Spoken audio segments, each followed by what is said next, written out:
All right. Well, welcome everybody to this episode of This Unbelievable Life. And with me today is my dear friend, Jamie Sheth from the JD Sheth Foundation.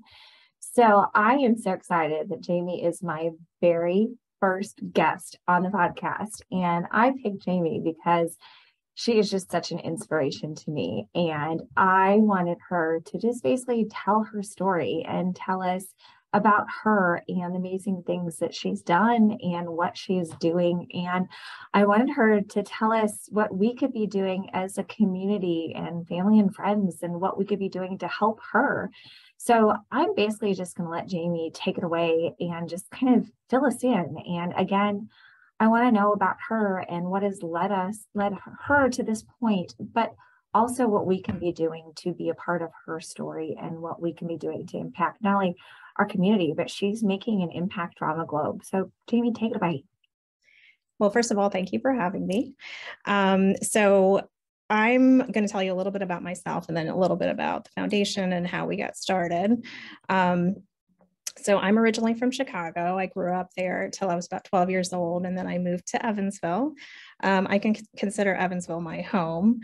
I grew up here, went through university, and then I moved to Los Angeles. My previous career was in physical therapy. So I worked at UCLA Medical Center for 5 years, and then I transitioned to independent contracting with my focus being on geriatrics. In May of 2019, I retired. I moved back to Evansville, primarily because my mom was not well.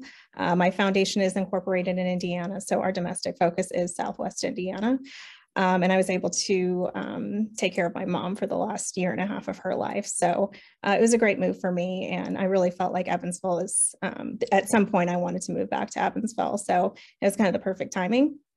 My foundation was actually started in 2010 through some work that I had done in Cambodia in 2008 and 2009. The inspiration for the foundation actually started in 2006 when I went to India with my mom. She was actually a Burmese refugee. During World War II, she had to flee Burma. So the women and children had to walk to India. So I wanted to kind of see where she grew up, the church that she went to, that she spoke. So she went there every day. So she just loved going there. Also the school that she went to. So the things that I really focused on were just the lack of affordable housing, the just lack of infrastructure, clean water, no government assistance. It was just really sad. And having been traveled all over the world, it just hit home a little bit more to me because I could see my mom and all those kids that I saw at that school. So I just felt like I could really make a difference. And a couple of years later, I just started researching NGOs and I said, you know what, I'm going to build a school. Education is really important to me. So I ended up building a school in Cambodia in 2009. And then I went to go see those kids and see the school. And I really just was like, this is what I love to do. So in 2010, that's when I started my foundation, and it was solely global. I just picked a project every year for 5 years and I funded it.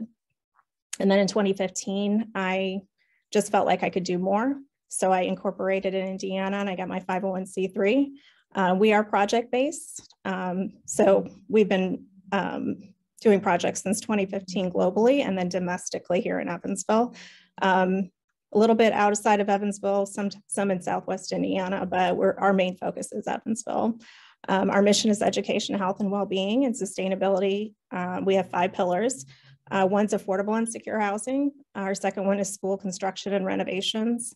Our third is clean water initiatives and sanitation. Our fourth is energy efficiency and food security. So we are project-based and we solely do infrastructure. So that's kind of what we do. How did your time in Los Angeles impact you? So it being such a large city, coming back to Evansville was definitely different. That Los Angeles impacted me, just the extreme poverty. And it's gotten worse in the last decade. So seeing that go from what people consider South LA being very crime ridden and the homeless population being huge. I lived in the valley. And so seeing that creeping into the valley was very hard to see. But coming back to Evansville and seeing the homeless population that we have here, and seeing the great work that UCS does in Aurora and Echo Housing, there are organizations that I could really get behind. But yeah, it made me sad to see the amount of the population that we have and the homeless population here. So here in Evansville, we've worked with Evansville Christian Life Center this year. So we're really happy to support one of their initiatives. We've worked with Binding Threads globally.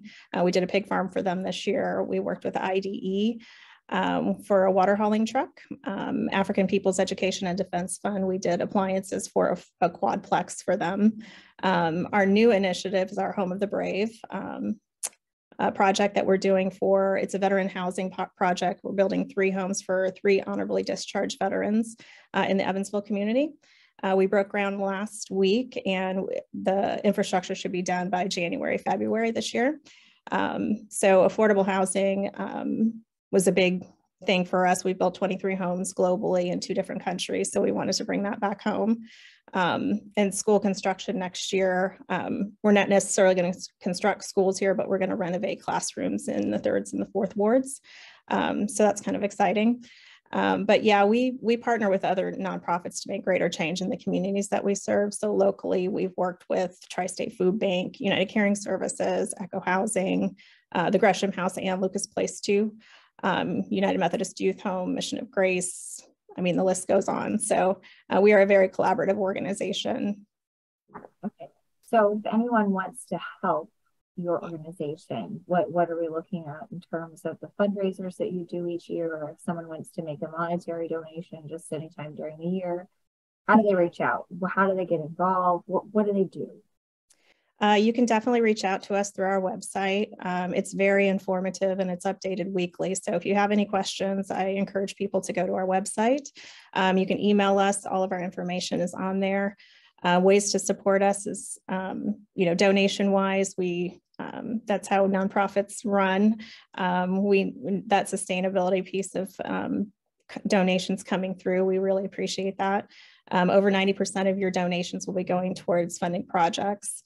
We do not have a staff, so volunteerism is very important to us, including myself. We have a board of directors of 7 members, but we need a lot of help. So advocacy is a third way you can support us, and just getting the word out in the projects that we do, specifically to people that are in your circles that we might not have that reach to. One last message for everybody, what would that be?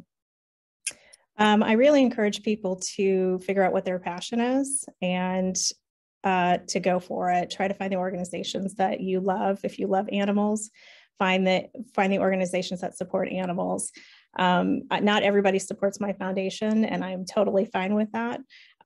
Your passion might not be infrastructure, but you're going to be a huge advocate for whatever organization it is out there that you have a passion for, because you're going to be 100%. Our philosophies are we are one, and that every life matters. And so as long as you're making change in your community, then you're being a good steward of that community. Jamie, thank you so much for being on this episode of This Unbelievable Life. We are so grateful for everything that you do for us in this community.